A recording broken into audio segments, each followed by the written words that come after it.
Hi, this is David Sanders. I'm a business and marketing expert, and I want to change the world. I specialize in working with professionals in the holistic and natural side of medicine, and also with entrepreneurs that are actually doing things that will make a big difference on the planet.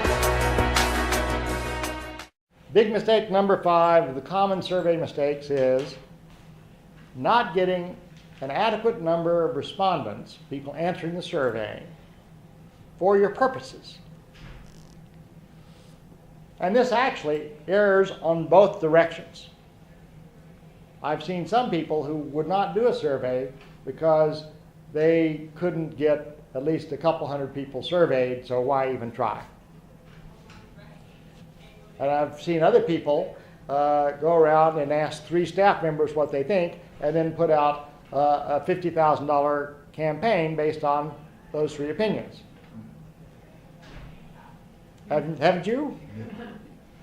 So the how to pick the number. Well, if it's a presidential election and you're trying to figure out who's going to be the next president, and it needs to be accurate, plus or minus 1%, how many people are you going to survey? 2,500. Yeah, it's anywhere from 1,300 to 2,500 to whatever number. That's going to give you a more accurate selection. Now, it also happens that if you're real scientific about it and pick just the right 1,500 people that are an exact cross-section of the country, you'd be better off than just calling up 1,500 of your friends and say, are you going to vote for that other jerk, or are you going to... I'm going to vote for Steve, yeah. What about you? You think so? Okay. But the idea is you need to get a certain number of respondents in order to make this work. Anybody got an idea what that would be? Mathematically, it would be until you have a convergence of opinion. Okay, so George is the engineer of the group, and so till we have a convergence of an opinion. And that actually is quite an astute observation. And I'll come back to that because that's a very good one. Who else has got an idea? Well, it's fun when you have an answer that is a runaway answer. Okay, good. Runaway answer, that'll show you for sure. Because in most of our cases, we're talking about entrepreneurs and professionals. In most of our cases, what we're interested in is what are the biggest buttons, the biggest things that we can do that are going to create a reach and yeah, we got it. The yes response. And whether it's 43% or 39% or 51%, we don't care so much. We just want to know which one is the biggest one of all the features, all the things that we could talk about, which is our best foot in the door, right? Right. And so that's the number. So about how many is that, typically? When will you start seeing that?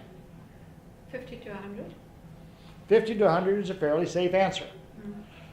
The largest, at least at one time, the largest organization in the country that did market research, and the first one, was the Gallup organization.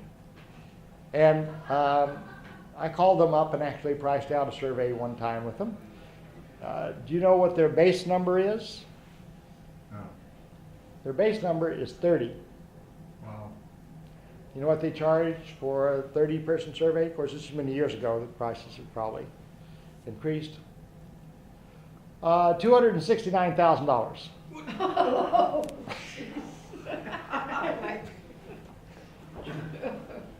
Can I get into that front?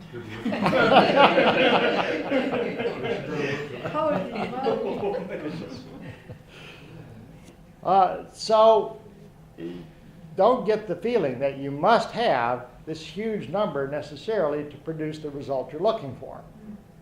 Because, they could fool some of the people some of the time and all the time, or whatever the saying is, but 30 would be sort of my minimum that I would want to survey. And the way I would typically do it is I would do maybe 20 surveys, and I would do a quick tabulation to see where we're at on the numbers, see what the biggest buttons are. Then I'll do my next 10, and I'll tabulate that. And if I have any switching going on of, okay, now this was the biggest button, now this is the biggest button, I'll go, okay, well, we're still getting some change. As soon as it's just going like this, maybe the difference is moving a little bit, but I still have the same big button, you know, how long do you need to keep doing that for business purposes? As soon as you've got a stability, but you're gonna do that on 3 or 4 people, No. and then say, okay, well, number 5 answered the same, so, no, I think 30 is the lowest, very safe answer, although sometimes you can see that something is a runaway, even after 10, 15, 20, by the time you get to 20, 25, and it's still the runaway answer, you got your answer, let's go back and put it to use. So the number of respondents that you use is a critical key to making your survey stuff work.